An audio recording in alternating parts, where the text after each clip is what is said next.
Hello दोस्तों, आप सबका ए टू एकेडमी में स्वागत करते हैं। जैसा भी दोस्त हो, आप लोगों को थॉर्नडाइक के बारे में पता ही होगा। जितनी भी टीचर वैकेंसी आती है, इस चैप्टर से 2 से 3 क्वेश्चन हर एक शिफ्ट में आता है। अभी आप सी टेट का एग्जाम देने जाओगे, जो कि अगले महीने से स्टार्ट हो रहा है। फिर उसके बाद यूपी टेट का एग्जाम हो या सुपर टेट का हो या फिर कोई भी अदर स्टेट का एग्जाम हो, थॉर्नडाइक से 4 से 5 क्वेश्चन आपके हर एक शिफ्ट में या हर एक पेपर में आते हैं। चाहे इनकी थ्योरी मिला लीजिए या पेडोलॉजी, मिला के 2 से 3 क्वेश्चन आते ही है हर एक एग्जाम में। तो आप थॉर्नडाइक को एक बार पढ़ लिए और लाइफ टाइम याद करने का बस एक ही है कि आप कान में लीड लगा लीजिए, पूरा वीडियो को आंखों से देखिए और कानों से सुनिए, बाहर की आवाज बिल्कुल नहीं लीजिएगा।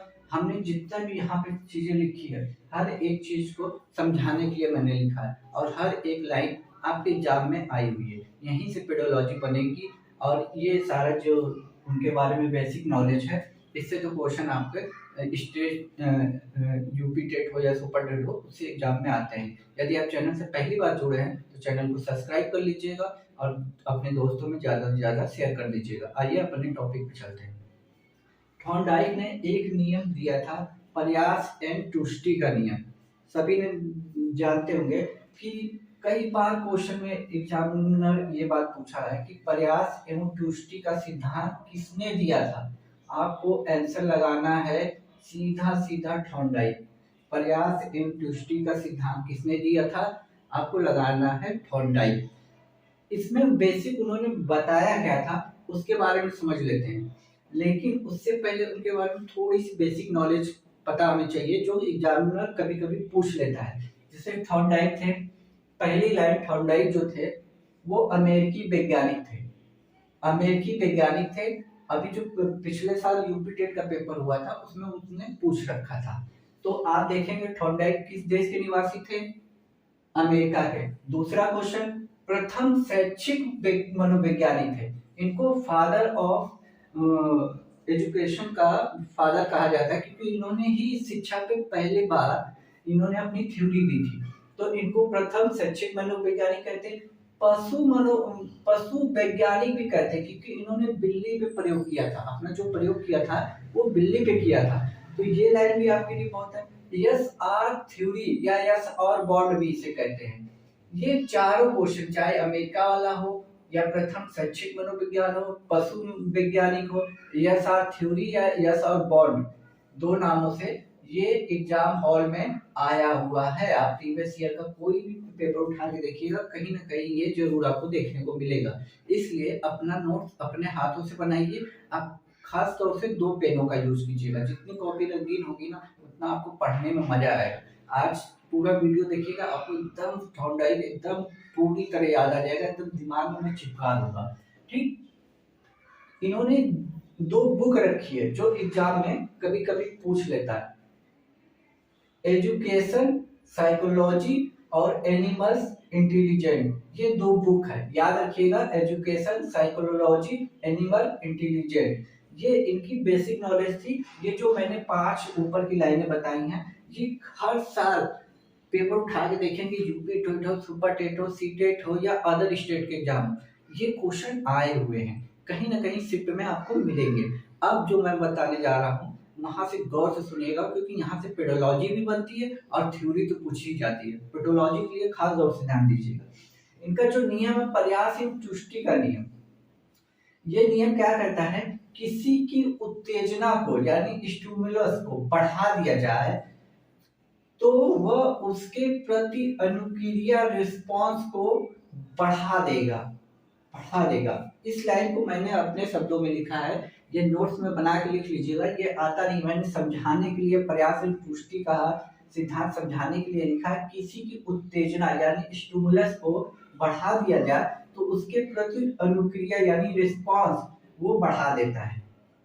अब जैसे मैं कहूँ, अभी मैं आप लोगों को स्टिमुलस दूं, जैसे मैं कहूँ कि आप ये टॉपिक पढ़ेंगे, यदि आप टॉपिक ढंग से पढ़ेंगे तो आपको टीचर जॉब मिलेगी। टीचर जॉब मिलेगी। मैंने स्टिमुलस दे दिया, आपने मोटिवेशन डाल दिया कि यदि आप इस टॉपिक पढ़ लेते हैं तो आपको टीचर जॉब मिलेगी, क्योंकि ये टीचर की जॉब में आता है। तो आप क्या करोगे, झटपट देखोगे एग्जाम डेट आ गई है, एग्जाम डेट आ गई है, तो आप क्या करोगे, अपनी कॉपी जो रखे हो या नहीं रखे हो तो मार्केट में जाओगे, 10 तरह की बुक देखोगे जो आपको पसंद आएगी, ऑनलाइन पढ़ने की कोशिश करोगे, जो इससे रिलेटेड आप लोगों को पढ़ाता है उसका चैनल सब्सक्राइब भी करोगे कि आगे चल के आप लोगों को हेल्प हो। तो मैंने क्या किया कि मैंने आपको बस बताया कि इस चीज को पढ़ने से आपको टीचर जॉब मिल जाएगी। आपने क्या किया, अचानक आपकी अनुक्रिया यानी प्रतिक्रिया आपकी बढ़ गई कि हाँ यदि इस टॉपिक को मैं पढ़ लेता हूँ तो मेरे 3 से 4 नंबर बन जाएंगे। तो आप क्या कर रहे हैं, अपनी अनुक्रिया यानी प्रतिक्रिया, आप नोट्स बनाने लग रहे हैं, चैनल को सब्सक्राइब करने लग रहे हैं या मार्केट जाके उससे रिलेटिव बुक लेने लग रहे हैं। तो इसी चीज को मैंने अपने शब्दों में समझाने के लिए बोला कि मैंने आपका स्टिमुलस बढ़ा दिया, तो आपने अनुक्रिया अपने आप बढ़ गई। क्योंकि जब तक मेरे सामने लक्ष्य नहीं होगा कि हमें इस चीज को करने से हमें क्या फायदा होगा, तब तक हम उसे उतना रिस्पॉन्स नहीं देते हैं। जैसे ही हमें पता चलता है कि इससे करने से हमें ये फायदा होगा या हमारा कैरियर बूस्ट होगा, उसी चीज को हम करते हैं। ठीक, इतनी बात समझ में आई, ये बात समझ में आई। प्रयोग प्रयोग तो सबसे पहले इन्होंने बिल्ली पे किया था और मित्र मछली थी, मरी हुई मछली थी। ये दोनों कभी कभी ऑप्शन पूछ लेता है कि थॉर्नडाइक ने किस पे प्रयोग किया था, तो बिल्ली, कुत्ता या बनमानुस दे देगा। जैसा कि हम आगे पॉलाव या स्किनर की बात करेंगे या कोहलर की बात करेंगे तो उसमें अलग अलग जानवरों की बात है, क्योंकि सभी लोगों ने अलग अलग जानवरों पे किया था, इसलिए इससे एक क्वेश्चन ऑब्जेक्टिव के रूप में आपसे पूछ लेता है। तो प्रयोग किस पे किया था, बिल्ली पे। रही बात इनके नियम की, तो इन्होंने 2 नियम दिए थे, एक मुख्य नियम और गौड़ नियम।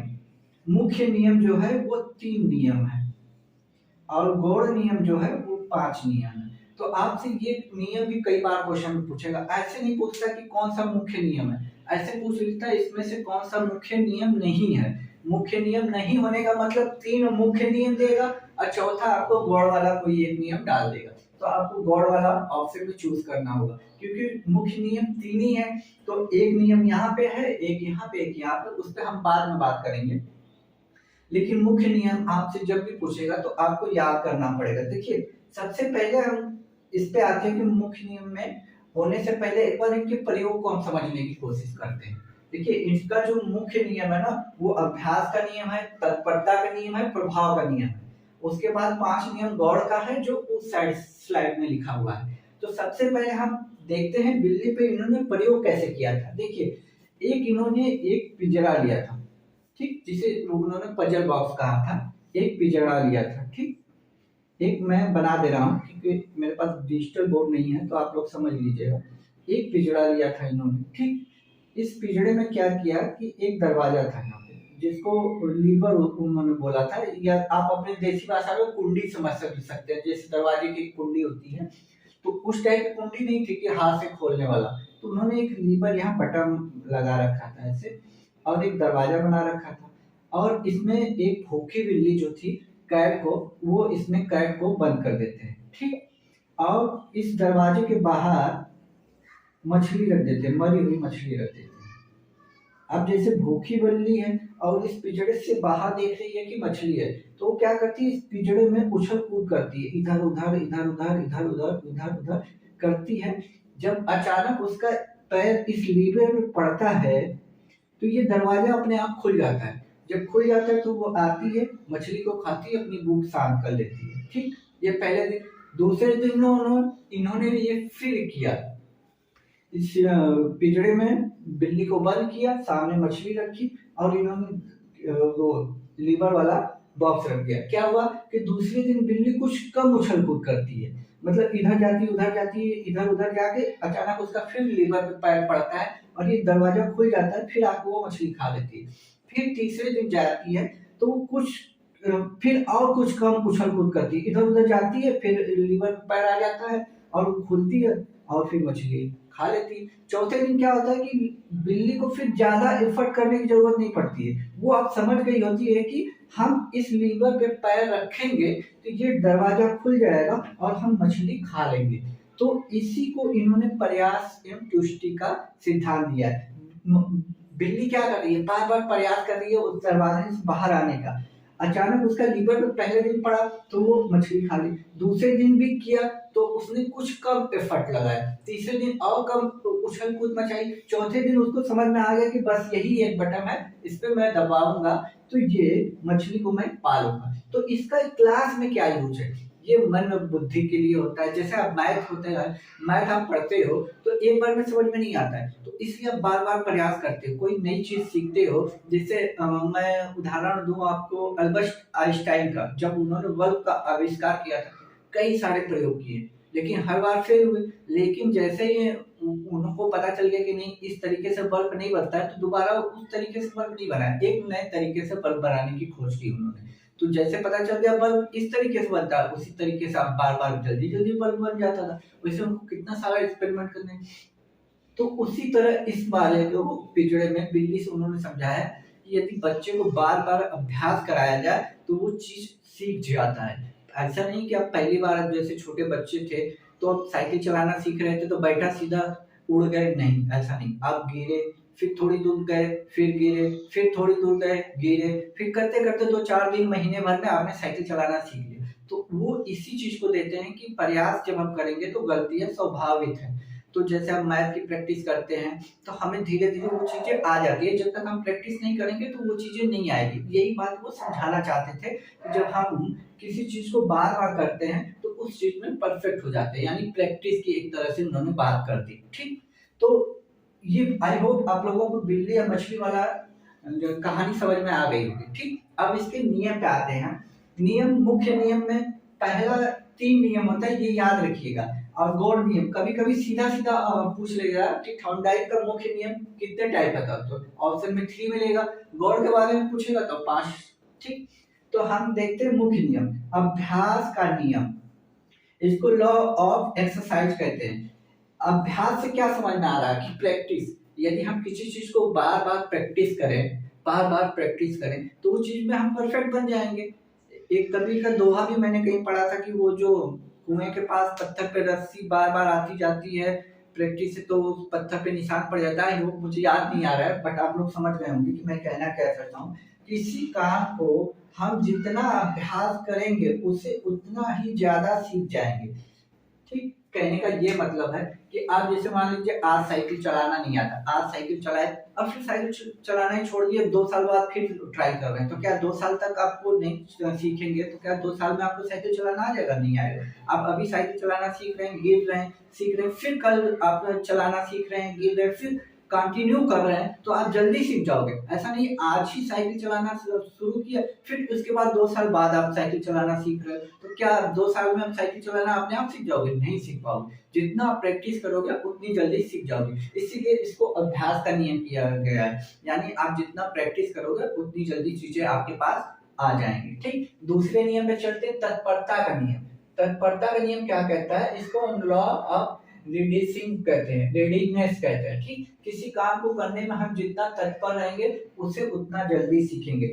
मतलब आप कोई काम करने के लिए, जैसे मैंने बोला ना अभी आपका सीटेट का एग्जाम का डेट हो, क्या होता है कि जैसे आप ही हो, अभी फार्म निकला, फार्म डाल दिया, तो आप उतने तत्पर नहीं होगे जितने कि पहले थे।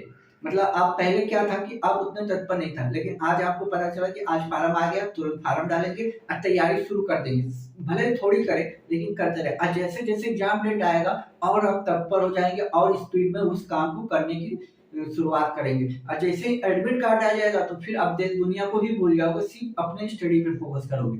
तो इसी को तत्परता का नियम कहते हैं कि जब हम किसी काम को तत्पर रहेंगे उतना जल्दी सीखेंगे। मतलब अभी आपका सीटेट का फॉर्म निकला है और यूपी टेट का निकला हो या सी टेट का निकला हो या सुपर टेट का निकला हो, अभी से आप तत्पर हो जाएंगे तो एग्जाम डेट जिस दिन आप पेपर देने जाएंगे उस दिन बिल्कुल आप परफेक्ट बन के एग्जाम हॉल में बैठोगे, कोई भी क्वेश्चन आएगा आपसे छूटेगा नहीं। ठीक है, देखिए इस पे मैं इसलिए थोड़ा एक्सप्लेन कर रहा हूँ, तो इस पे पेडोलॉजी पूछी जाती है। आपका जो ऑब्जेक्टिव टाइप का थॉर्नडाइक का क्वेश्चन है ना, यहीं तक आता है कि थॉर्नडाइक का नियम कितने होते हैं? 3 नियम पूछ लेगा, अभ्यास का नियम, तत्परता का नियम, प्रभाव का नियम। या गौड़ का पूछ लेगा कि इनमें से कौन सा गौड़ का नियम है, तो आप गौड़ का नियम यहाँ लगाओ, बहुपद क्रिया का नियम, आंशिक क्रिया का नियम, आत्मिक क्रम या मनोवृत्ति या सच, ये 5 नियम आप याद कर लिया। और 3 नियम ये, इसके बीच की जो लाइन लिखी हुई ना वो पेडोलॉजी के लिए मैंने लिखी है, इससे ज्यादा कि आपकी नहीं होगी, क्योंकि ये बीच बीच में मैंने इतना सारा एक्सप्लेनेशन इसलिए रखा है कि पेडोलॉजी इसी से बनती है। और जो मुख्य क्वेश्चन आते हैं ना, वो सिर्फ यही पूछ देता कि इनमें से कौन सा गौड़ नियम है, पांचों नियम याद रहेगा तो उसमें से 4 में एक ऑप्शन तो गौड़ नियम करेगा, या इसमें से पूछ देगा कौन सा गौड़ नियम नहीं होगा तो 3 ऑप्शन में देगा, एक मुख्य नियम उठा के रख देगा। तो आपको ये पूरा नियम जो 8 नियम यदि याद रहेंगे तो आप कर लोगे। लेकिन जो ये बीच में लाइन में बोल रहा हूँ पेडोलॉजी के लिए बोल रहा हूँ, क्योंकि सीटेट में 15 नंबर की पेडोलॉजी भी आती है, या और अदर एग्जाम हो या सुपर टेट हो, सब में पेडोलॉजी आती ही आती है। तो आई होप आपको तत्परता का नियम समझ में आ गया। अब प्रभाव का नियम देखिए, लॉ ऑफ इफेक्ट। सीखना संतोषजनक है तो सीखने में जल्दी हो जाता है, यदि सीखना असंतोषजनक है तो यह सीखना संभव नहीं होता है। जैसे हम कहें कि आपको ये चीज सीखने पे ही आपको जॉब मिलेगी, जब आपको किसी चीज का मतलब लगता है कि हम मेहनत कर रहे हैं, उसका हमें फल मिलेगा, तभी तो हम उस चीज को सीखेंगे, तभी तो उस चीज को हम सीखेंगे। जब हमें लगेगा कि हम उस चीज को करने से हमें कोई फायदा नहीं है तो हम उस चीज को क्यों करेंगे। आप इस थर्ड ड्राइव को क्यों पढ़ रहे हैं, एक बात बताइए, क्यों पढ़ रहे हैं? क्योंकि आप पढ़ेंगे कि एग्जाम हॉल में थर्ड ड्राइव से 2 से 3 क्वेश्चन आता है, ठीक, तभी तो आप इसलिए इस वीडियो को देख रहे हो। थर्ड ड्राइव से 2 से 3 क्वेश्चन आता है तभी इस वीडियो को देख रहे हो। और किस लिए देख रहे हो? क्योंकि आपको 2 से 3 नंबर चाहिए इस चैप्टर से, इसलिए आप इस टॉपिक को देख रहे हो। तो यही बात इन्होंने बताई है कि जब तक हमें कोई चीज को मतलब संतोषजनक नहीं मिलेगा तब तक हम उस चीज को करने में इंटरेस्ट नहीं लेते हैं। जैसे कि हमें इंटरेस्ट मिलने लगेगा उस चीज को हम करने के लिए तत्पर हो जाते हैं, इसी को हम प्रभाव का नियम कहते हैं, ठीक। अब जैसे हमें बता दें इस चीज से हमें पढ़ने से कोई फायदा नहीं, हमें कुछ नहीं मिलने वाला, तो हम क्यों अपना भेजा खपाएंगे, नहीं खपाएंगे। तो वही चीज है कि जब हमें इसका फल संतोषजनक मिलेगा तब हम इस चीज को सीखेंगे, वरना नहीं सीखेंगे। जब आगे आपको कोई इंटरेस्ट नहीं मिलने वाला है, आप इस टॉपिक से पढ़ के यदि आपको जॉब मिल रहा है तभी तो आप आगे प्रभाव, इसका प्रभाव क्या पड़ने वाला है आप पे, आपको जॉब मिलेगा, यही तो प्रभाव है। तो आई होप आपको ये तीनों चीज समझ में आ गई होगी, ठीक। अब इस पे मैं बात करूं गौड़ नियम। गौड़ नियम में भी 5 नियम होते हैं, मैंने यहाँ लिख रखा है, ठीक, मैं यहाँ अंडरलाइन बना देता हूँ, ये है, ठीक। बहुप्रतिक्रिया का नियम, इसको हम कहते हैं लॉ ऑफ मल्टीपल रिस्पॉन्स। हम नया सीखने के समय अनेक प्रतिक्रिया एवं प्रयास करते हैं, उसके बाद उस कार्य को करने का सही विधि हमें मिल जाती है, ठीक। देखिए कहने का मतलब गौड़ नियम जो बहुप्रतिक्रिया का नियम है।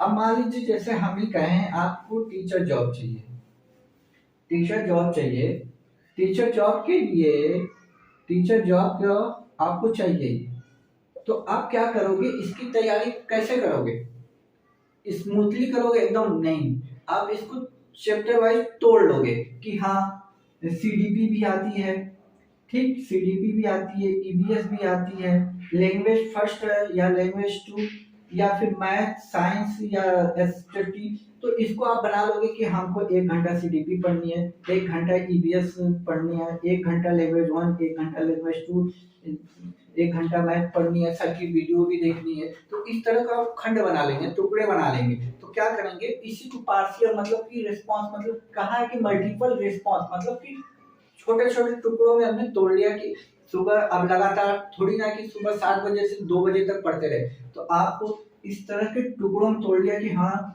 सुबह हमें उठ के चाय नाश्ता करके ईवीएस पढ़नी है, फिर थोड़ी सी ब्रेक लेके अपने दिमाग को शांत रखना है, फिर हमें मैथ भी पढ़नी है। तो इस तरह आप जो टुकड़ों में तोड़ लोगे ना तो रिजल्ट बेटर मिलेगा। और टॉपिक वाइज पढ़ोगे, अब आना ये चीज है टॉपिक में, आप पढ़ दूसरा रहे हो तो नहीं है, तो आप इससे क्या करोगे, टुकड़ों में अपना बना लोगे। आई होप आपको ये बात समझ में आ गई होगी कि इससे मैं कहना क्या चाहता था। तो इसमें कहा ना कि हम नया सीखते समय अनेक प्रतिक्रिया या प्रयास करते हैं, उसके बाद उस कार्य को करने में नहीं, हाँ ठीक है, करने में आंशिक क्रिया का नियम में, ये जो मैंने बताया है ना, ये आंशिक क्रिया का नियम है, ठीक है। मैंने ये अभी जो टुकड़ों, छोटे छोटे टुकड़ों को मैंने बात की, वो आंशिक क्रिया की बात है, ठीक है। इसको लॉ ऑफ पार्शियल एक्शन कहते हैं। मैंने इसी को देखा, मैंने इसी को बता दिया। तो अब दूसरे नियम को मैंने एक्सप्लेनेशन कर दिया, अब पहले नियम की मैं बात कर लेता हूँ। बहुप्रतिक्रिया का नियम, क्योंकि जो मुझे बताना चाहिए था दूसरा वो मैंने पहले ही बोल दिया। तो आई होप आप लोगों को समझ में आ गया कि आंशिक क्रिया का नियम, लॉ ऑफ पार्शियल एक्शन, छोटे छोटे टुकड़ों में करके हम अपने आप को बेटर बनाते हैं। आज इसमें जो कह रहा है बहुप्रतिक्रिया का नियम, हम नया सीखते समय अनेक प्रतिक्रिया जो प्रयास करते हैं उसके बाद उस कार्य को करने की विधि मिल जाती है। जैसे हमने साइकिल का उदाहरण दिया आपको, पहले नियम की बात मैं बात कर रहा हूँ क्योंकि दूसरे नियम को मैंने पहले ही एक्सप्लेन कर दिया गलती से, ठीक। जैसे आप देखिए किसी चीज को सीखने में जब आप पहली बार उस चीज को करने की ट्राई करते हो तो आप क्या परफेक्ट तरीके से उस चीज को करते हो? नहीं करते हो, कुछ ना कुछ मिस्टेक हो जाती है, कुछ ना कुछ चीजें गलत हो ही जाता है। आप तो उस चीज को जब आप कंटिन्यू करते हो तो एक दिन परफेक्ट हो जाते हो कि हाँ अब इस तरीके से इस चीज को पूरा सही किया जा सकता है। जैसे मैंने अभी बिल्ली का उदाहरण दिया जो थॉर्नडाइक ने प्रयोग किया था। बिल्ली पहले दिन ज्यादा उछल कूद करती है, दूसरे दिन और कम करती है, तीसरे दिन और करती है, चौथे दिन उनसे पता चलता बस भैया लीवर पे पैर दबाओ दरवाजा खुल जाएगा, मुझे खाना मिल जाएगा। तो इसी तरह जब आप किसी चीज को रेगुलर कंटिन्यू प्रैक्टिस करते हो तो एक दिन आप उसमें परफेक्ट बन जाते हो। यही वो पहला नियम कह रहा है कि प्रतिक्रिया जो प्रयास करते हैं उसके बाद उस कार्य को करने की सही विधि मिल जाती है हमें। जैसे बिल्ली को सही विधि मिल गई कि इस बटन को मैं दबाऊंगा दरवाजा खुल जाएगा और मुझे भोजन मिल जाएगा। तो वही चीज इस पहले नियम का है। दूसरे नियम का है वो मैंने पहले ही डिस्क्राइब कर दिया। तीसरे नियम का मैं बात करूं, आत्मीकरण का नियम। आत्मीकरण तीसरा नियम है, नए ज्ञान को सीखने में पुराने ज्ञान का उपयोग। इस पे पेडोलॉजी जरूर मिलती है। नया ज्ञान हमें सीखना है तो हम जो पहले ज्ञान सीख लिए हैं उसका उपयोग, ये कहना चाहता है तीसरा नियम। जैसे मैं उदाहरण अभी साइकिल का दिया।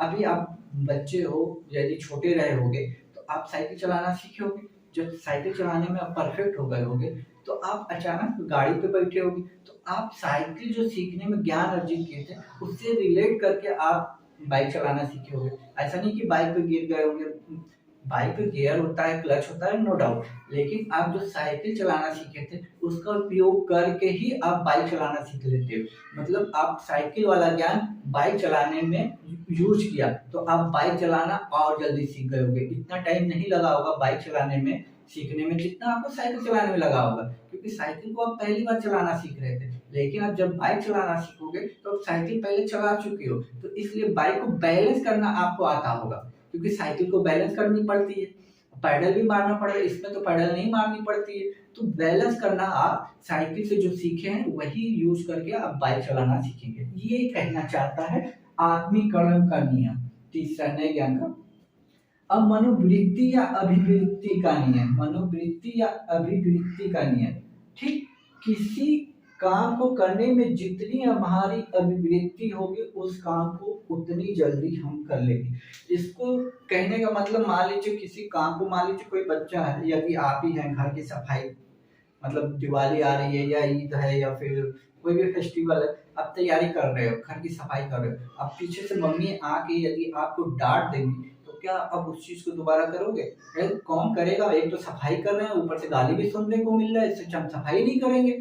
तो वही आप सफाई कर रहे हो और मम्मी आगे कहे वाह बेटा बहुत अच्छा काम कर रहे हो, तारीफ कर दे, तो आप और बुलबुल हो जाओगे और अच्छे से काम करोगे। तो ये चीज इसमें है कि यदि आपको उस काम के बदले तारीफ मिल रही है, मतलब कि मिल रही है, तो आप अपने घर को अच्छे से साफ करोगे, सजाओगे, और वहीं पीछे से डांट मिल जाए तो आप उस चीज को नहीं करोगे। तो वही चीज है इसमें, काम को करने में जितनी हमारी अभिवृत्ति, मतलब पॉजिटिवनेस होगी, ये समझाने के लिए मैंने उदाहरण दिया है, ठीक है। काम को करने में जितनी हमारी अभिवृत्ति होगी उस काम को उतनी जल्दी किया जा सकता है। जब आपको मन लगेगा किसी को काम को करने में, जैसे अभी थॉर्नडाइक पढ़ रहे हैं, आपका मन लगेगा कि हाँ हमें सीटेट निकालना है तभी हमें टीचर की जॉब मिलेगी, अब तुरंत पेन कॉपी लेके बैठोगे, इस वीडियो को रोक रोक के नोट्स बनाओगे, कलरफुल नोट्स बनाओगे कि बार बार आपको जब भी जरूरत पड़े आप इसको हर एक हफ्ते में एक बार नोट्स को देखोगे कि मेरे दिमाग में कुछ पिक्चर बनी हो। या फिर यूट्यूब पे मेरा वीडियो खोलोगे, आप देखोगे, कान में लीड लगाओगे, सुनोगे कि हाँ एग्जाम तक मुझे इस चीज को अपने दिमाग में रखना है। अब ऐसा नहीं है आज देख के कल छोड़ दोगे तो आपको याद रहेगा, आपको 3-4 दिन कंटिन्यू देखना पड़ेगा तब आपको थॉर्नडाइक याद रहेगा, ठीक। तो जिस चीज को जितनी आपकी अभिवृद्धि होगी पॉजिटिव होगी उससे। सच्चर्य का देखो, सच्चर्य पांचवा नियम है सच्चर्य का नियम, लॉ ऑफ एसोसिएटेड शिफ्टिंग। पहले की गई क्रिया को परिस्थिति में भी उस प्रकार की करना, मतलब किसी कोई क्रिया जैसे आपने पहले की हो और फिर उसी क्रिया को अन्य परिस्थिति में करने की क्रिया को सहचर्य का नियम कहते हैं, लॉ ऑफ एसोसिएटेड शिफ्टिंग। इसका क्या मतलब हुआ, जैसे मैं एक उदाहरण से दिखाता हूँ। जैसे आपके पास घर के आसपास नदी या तालाब होगा, आप तैरना जानते होंगे, ठीक। इस क्रिया को आप तैरने के पर्पज से सीखे होंगे, ठीक। और आप जैसे जैसे उम्र बड़े हुए, कुछ सालों बाद अचानक आप नदी के किनारे बैठे हैं या जा रहे हैं, एक व्यक्ति डूब रहा है, तो आप तैरने की प्रक्रिया जानते हैं, तो उसको बचाने के लिए नदी में कूद जाएंगे। तो आप तैरना कब सीखे थे, बहुत साल पहले, लेकिन उसका यूज अन्य एक परिस्थिति में कर रहे हैं किसी को बचाने के लिए। जबकि पहली परिस्थिति आप सीख रहे थे, छोटे बच्चे थे तो आप तैरना सीख रहे थे लोगों को देख के कि हाँ हमें भी नदी में जाना है, हम भी तैरेंगे। लेकिन जब परिस्थिति बदली कि नहीं, अब इस बार किसी बंदा डूब रहा है, उसको हमें बचाना है, तो वो चीज है सहचर्य। सहचर्य का मतलब आपको नहीं लग रहा है, सहचर्य का नियम एसोसिएटेड शिफ्टिंग। तो मतलब पहले की गई क्रिया, हमने लिखा पहले की गई क्रिया को अन्य परिस्थिति में भी उस प्रकार करना, मतलब तैर रहे हैं, पहले बहुत सीखेंगे, लेकिन अचानक आपके सामने कोई बंदा डूब रहा है, तो आप उसको बचाने के लिए नदी में या तालाब में कूद गए। आई होप आपको ये थॉर्नडाइक अच्छी तरह समझ में आ गया होगा। नहीं समझ में आएगा तो एक बार फिर से वीडियो को ओपन कीजिएगा, शुरू से देखते रहिएगा और ज़्यादा से ज़्यादा बच्चों को शेयर कीजिएगा दोस्त, और इस चैनल को सब्सक्राइब करके खुद को और मुझे भी मोटिवेट कीजिएगा। क्योंकि थॉर्नडाइक जो, इसके बाद स्किनर है, पावलोव है, सारे टॉपिक हम आपको शिक्षा शास्त्र या फिर सीडीपी या पेडोलॉजी के मैं बता दूंगा। जितने भी टीचर वैकेंसी आती है, जितने भी लोग आपके दोस्त हैं जो टीचर वैकेंसी की तैयारी करते हैं, उन तक ये वीडियो जरूर पहुंचाइएगा। और मेरा एफर्ट कैसा लगा आप कमेंट बॉक्स में जरूर छापिएगा। अच्छा बुरा जो भी हो, कोई सजेशन भी हो तो आप इस वीडियो को जरूर दीजिएगा कमेंट। तब तक के लिए खुश रहिए, मुस्कुराते रहिए। जय हिंद दोस्तों।